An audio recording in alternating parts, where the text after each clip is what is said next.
Good morning, students. This video is brought to you by MDN Senior Secondary School Kalayat and myself Sachin Rana, PGT Mathematics. तो हम 11th में mathematics में set chapter कर रहे हैं। Maximum complete हो चुका है। आज हम एक टॉपिक लेंगे, जैसे मैंने आपको डी मॉर्गन्स लॉ बताया था।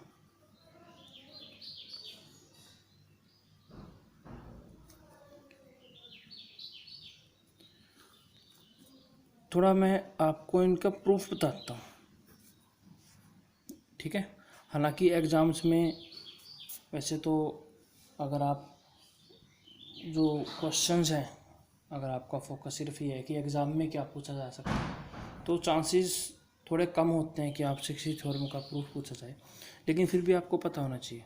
तो इसमें हमें क्या करना है कि जैसे जो डी मॉर्गन्स लॉ है, पहला है जैसे A union B complement is equal to A complement intersection B complement. तो अगर हमें इसको प्रूव करना है, दो तरीके हैं।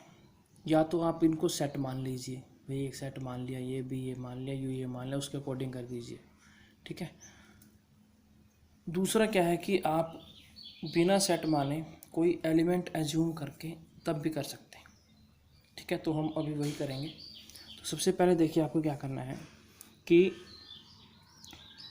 मान लीजिए लेट, ये ध्यान से समझिए, इसमें आपके फॉर्मूलेज यूज होंगे जो पीछे हमने आइडेंटिटीज़ पढ़ी है, उनका आपको पता होना चाहिए। Let x be an arbitrary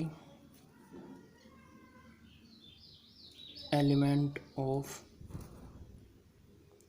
A union B complement. मान लीजिए कोई एक एलिमेंट है, कोई भी है, वो इस सेट में से है, ए यूनियन बी कॉम्प्लीमेंट में से। तो अगर ऐसा है तो मैं लिख सकता हूँ x belongs to A union B complement, ऐसा हम लिख सकते हैं।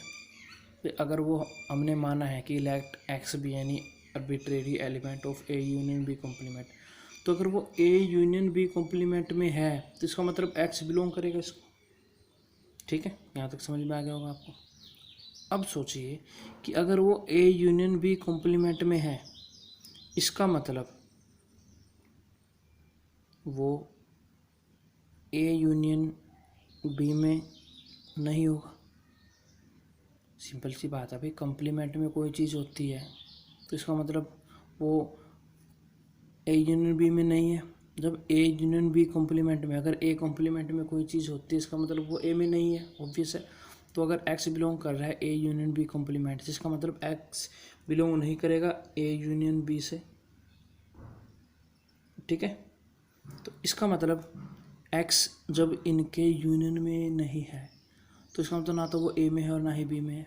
तो मैं लिख सकता हूँ it means x does not belong to A and x does not belong to B.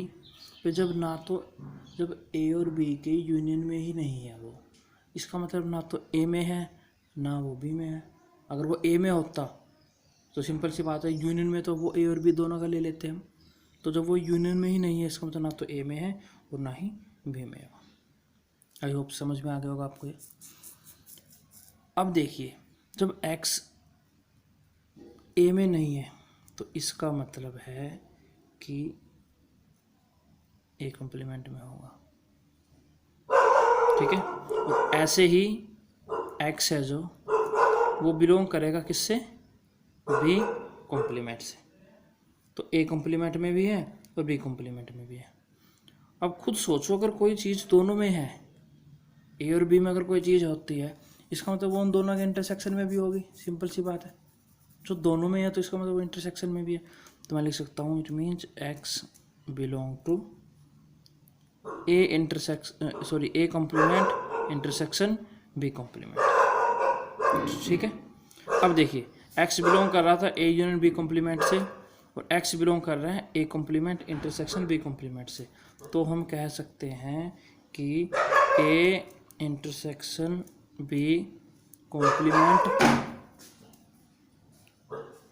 is a subset of A complement intersection B complement, ठीक है, ये इक्वेशन 1 हो गई। नेक्स्ट देखिए कि मान के चलिए जो हम नेक्स्ट करेंगे, अब मान लो अगेन लेट वाई बी। अब हम क्या करेंगे, जैसे हमने पहले लेफ्ट में लिया था, वो प्रूव किया था, वो राइट आ गया। अब ऐसे हम राइट से लेंगे, लेफ्ट को प्रूव कर देंगे। ठीक है, तो let y be an arbitrary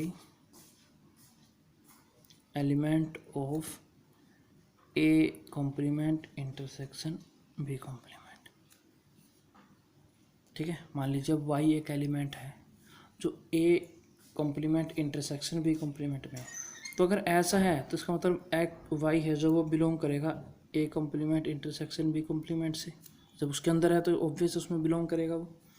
तो अब देखिए, अगर वो दोनों के इंटरसेक्शन में है, कॉमन में है, इसका मतलब y बिलोंग करेगा A कॉम्प्लीमेंट से एंड y बिलोंग कर रहा है किससे, B कॉम्प्लीमेंट से।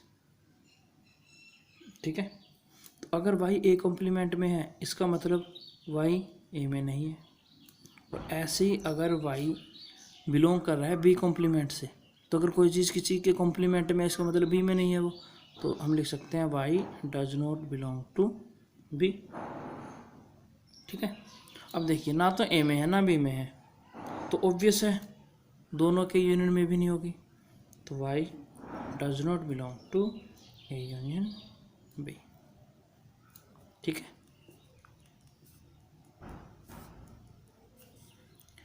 अब देखिए y जब A यूनियन B में नहीं है, इसका मतलब वो इसके कॉम्प्लीमेंट में होगा, तो y बिलोंग करेगा किससे, A यूनियन B के कॉम्प्लीमेंट से।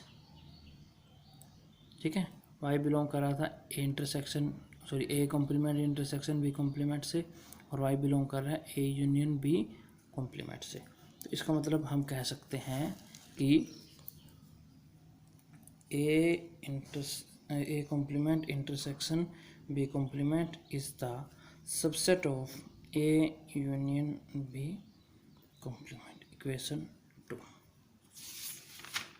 ठीक, अब ज़रा ध्यान दीजिए, मान लो A B का सबसेट है, B A का सबसेट है, दोनों एक दूसरे के सबसेट है, इसका मतलब दोनों इक्वल है, ऐसा तभी हो सकता है।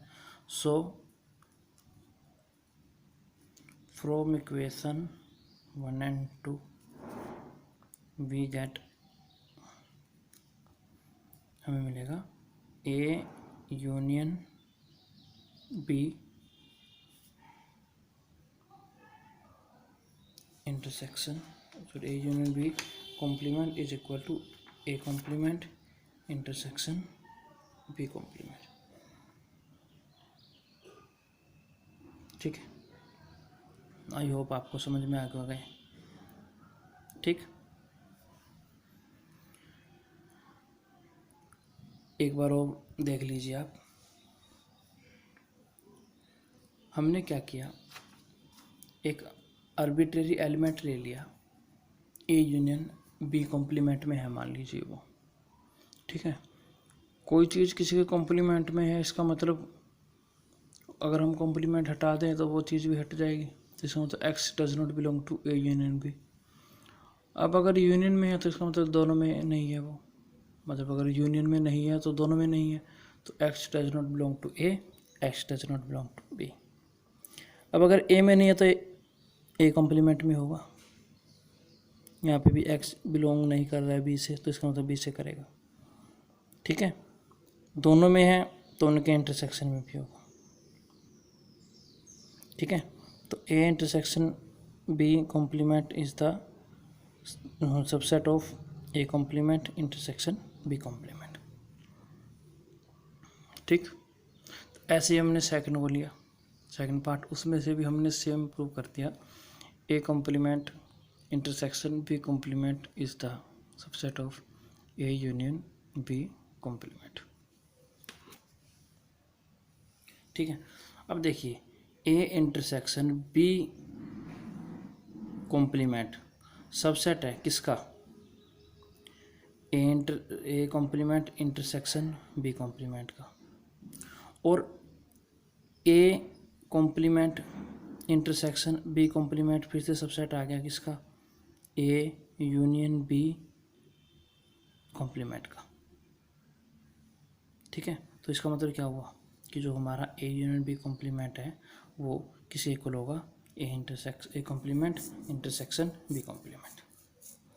ठीक है, अब इसको एक बार देख लें। और अब मैक्सिमम हो चुके हैं हमारा, अब ये इनकी प्रैक्टिस करनी है आपको। ठीक है, या प्रैक्टिस करेंगे और जो असाइनमेंट हम आपको देंगे, ठीक है, तो उसमें आप नोट कर सकते हैं इन चीज़ों को। ठीक, आई होप आपको ये समझ में आ गया होगा।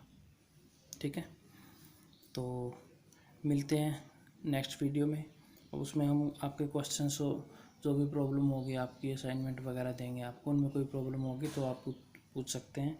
मैक्सिमम पोर्शन इसका कवर हो चुका, तो बस आपकी प्रॉब्लम्स बाकी है।